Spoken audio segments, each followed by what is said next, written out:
The best enjoyment in life is to have a righteous wife. Wallahi, if you're married and you have a righteous wife, you know exactly what I'm talking about. If you have a good wife at home, everything else in your life will follow. From Rasulullah sallallahu alayhi wa sallam. Listen to this beautiful hadith. He said, أربع من السعادة أربع من السعادة المرأة الصالحة والمسكن الواسع والجار الصالح والمركب الهنيء وأربع من الشقاوة المرأة السوء والجار السوء والمركب السوء والمسكن الضيق أو كما قال عليه الصلاة والسلام. Four that will bring joy and happiness. First, righteous wife. Second, righteous neighbor. Spacious home and a good ride. And four, bring misery. A bad wife, a bad ride, a bad neighbor, and a tight residence, tight home. Let's take them one by one. First, al-mar'a as-salihah, a righteous wife. Wallahi, if you're married and you have a righteous wife, you know exactly what I'm talking about. If you have a good wife at home, everything else in your life will follow. And if it's the other way, everything will follow. Rasulullah sallallahu alayhi wa sallam, he said, خَيْرُ مَتَاعِ الدُّنْيَا الْمَرْأَ الصَّالِحَةِ. The best enjoyment in life is to have a righteous wife. Here in America, they say what? Happy wife, happy life, right? In Islam, it's righteous wife, happy life. When you have a woman at home, that is God-fearing. She fears Allah subhanahu wa ta'ala in you. She fears Allah with her children. She fears Allah in her ibadat. And my dear sister, don't be fooled who is the best woman ever, and don't get your information about who's the best woman from the social media. Rasulullah sallallahu alaihi wasallam, the best man, here is the source to get the definition of the best woman. Ya Rasulullah, who is the best woman? Man khayrun nisa. Who are the best of women? He said, التي إذا نظر لها أسرت وإذا أمرها أطاعت. The one, when her husband looks at her, she pleases him. And when he orders her, when he commands her, she said, she applies. And she fulfills the command. And when he travels, she protects his house and his wealth. Allahu Akbar. My brothers and sisters, our homes are turning into a battlefield. The husband doesn't want to go home, and the woman is not looking forward for the husband to come home. Why? Why?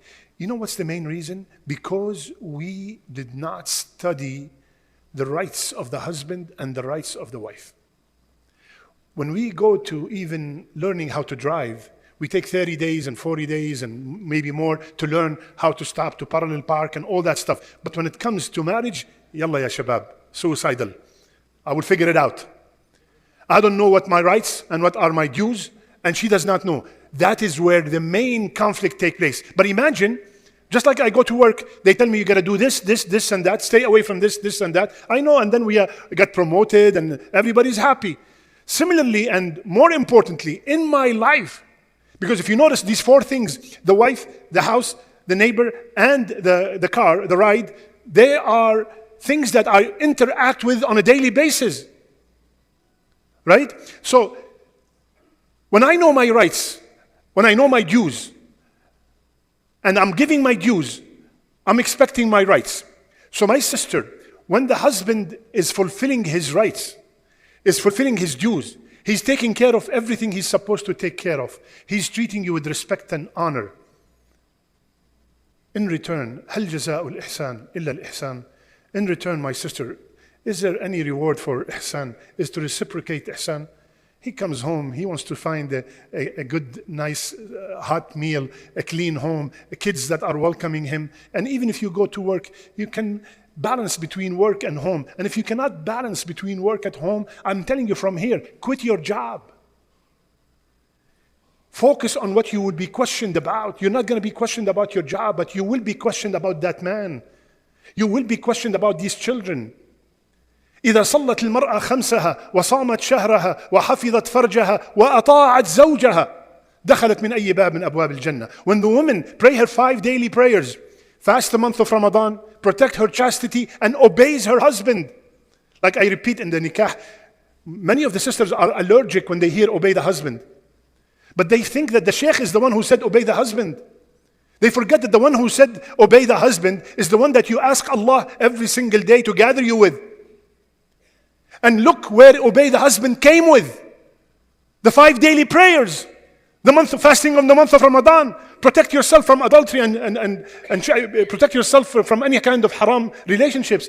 And obeying the husband. So it did not come with eating with the right hand and entering with the left foot. It came with pillars of the deen. Yani, just like the salat is a fard, just like fasting Ramadan is a fard, obeying your husband is a fard. It's an obligation. Especially when he is doing what he's supposed to be doing.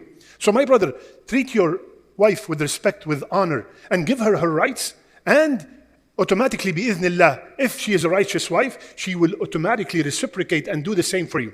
And listen to this hadith, hadith al-Bukhari. قال رسول الله صلى الله عليه وسلم إن الله حرم عليكم ثلاث إن الله حرم عليكم ثلاث حقوق الأمهات ووأد البنات ومنعا وهات. Allah made it haram for you 3 things. Haram for you 3 things. Burying your daughters when they're alive, being disobedient and disrespectful and undutiful to your mothers, and the third one is our topic. Man'an wahat. You do not give your dues and you ask for your rights. It came with the disobedience of the mothers and burying the daughters alive. I want everything to be done for me, and I'm not giving my dues. This applies for both, the husband and the wife. You want your rights? Give your dues. You want your rights? Give your dues. And if, ya akhi, my brother, if you get up and the wife just had a baby, the wife is sick, the wife is not feeling good, if you decided to get up and help, wallahi, you will not be doing anything except imitating Rasulullah sallallahu alayhi wa sallam. Because many men think that helping around the house will belittle their manhood. No, Habibi, the one who's better than you and better than me and better than all the human beings, Aisha said, كان في خدمة أهله. He used to help his family. He used to help his family. My brothers and sisters, how big was the house of Aisha radiallahu anha? 10 by 15, 10 feet by 15 feet. Your walk-in closet is bigger than that house. So you tell me, what kind of help does Aisha need in such a house? So what does that mean? That means the concept. It is the concept that if she needs help, go ahead and help. But what kind of help do you need with this such a small house? Rasul sallallahu alaihi wasallam is telling us, if the wife needs help, I am the best of you and I get up and help. I'm not telling you go vacuum every day and wash the dishes and all that. But if there is help needed, Bismillah, show that you are the supporting husband. Wallahi, this is the only way we could have peace and tranquility and sukoon. Allah subhanahu wa ta'ala, what did he say? He did not say, وَمِنْ آيَاتِهِ أَنْ خَلَقَ لَكُمْ مِنْ أَنفُسِكُمْ أَزْوَاجًا لِتَعِيشُوا مَعَهَا. So you can live with her. He said, لِتَسْكُنُوا إِلَيْهَا. So I am looking forward when I finish work to go home and find that beautiful sakina, that beautiful, amazing wife waiting for me. And she is also waiting at home for that husband, that every time she does something. You know, I was giving a class today to the sisters, 60, 70 sisters, mashallah. And when I said, you know, الكلمة الطيبة صدقة, a good word is a form of charity. And ya akhti, my sister, always greet your husband and, you know, with kind words. They all start laughing. They said, I don't hear one. And who's these sisters? These are your wives. They're not strangers coming from the street. They said, I don't hear one good word from him. Tabi ya akhi, why? Why you insisted on the sunnah of the beard and you did not insist on the sunnah, Jazakallah khairan, Barakallahu fiki. May Allah bless you, may Allah protect you. Aren't we taught to thank, if you want to thank Allah, thank the people? Is there anyone more deserving to my gratitude than my wife, than my spouse? Ya akhwan al-kalima, this word is free. It's free. Why do you feel so hard, very hard to say it? Why do you feel like it is painful? No. You're saying something good, and you're saying it to who? You're saying it to your wife, to your spouse. just because of the time. So, number one, a righteous wife. Number two, a spacious home. From the sa'ada, from happiness and joy, is to have a spacious home. Now, some people think they pass by a house, a brother owns a house, let's say 5,000 square feet. They want the Jannah here. I'm waiting for the Akhirah. Habibi, Rasulullah sallallahu alayhi wa sallam, he said, Allahumma ghfir li dhanbi, wa wassi' fi dari, wa barik li fi rizqi.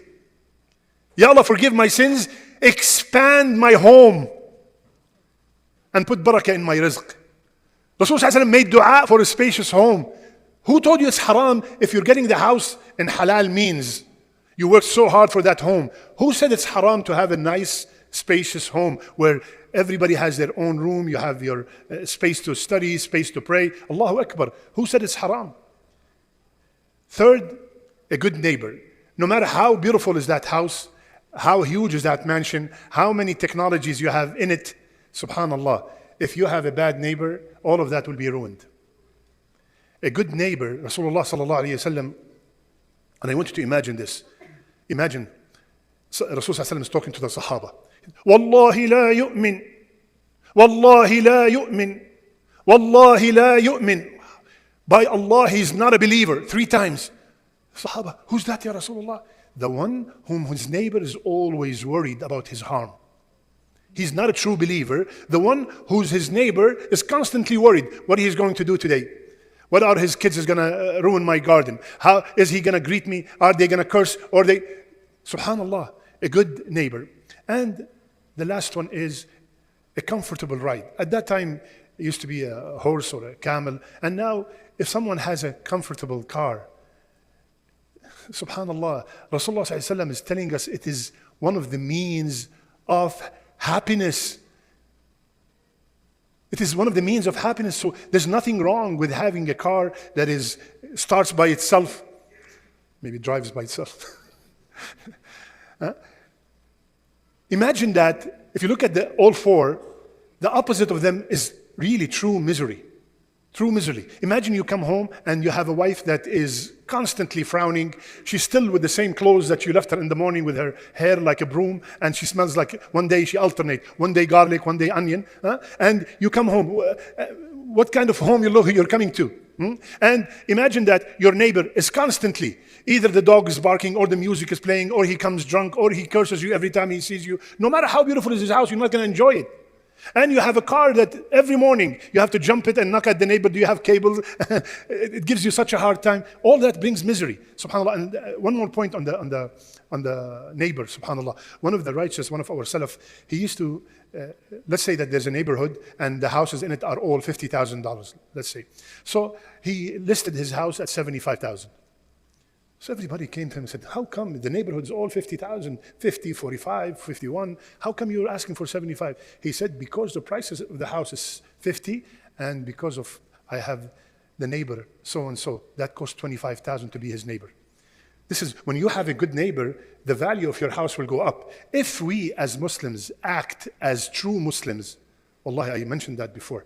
If we as Muslims act and behave like true Muslims, when I list my house, I will be saying 4 bedrooms, 3 bathrooms, 1 living room, pool, and a Muslim neighbor. That will raise the house because they know there will be no dog barking, there will be no music, there will be no drugs, there will be no fighting. Nobody comes drunk at night. Nobody's going to look and stare at his woman.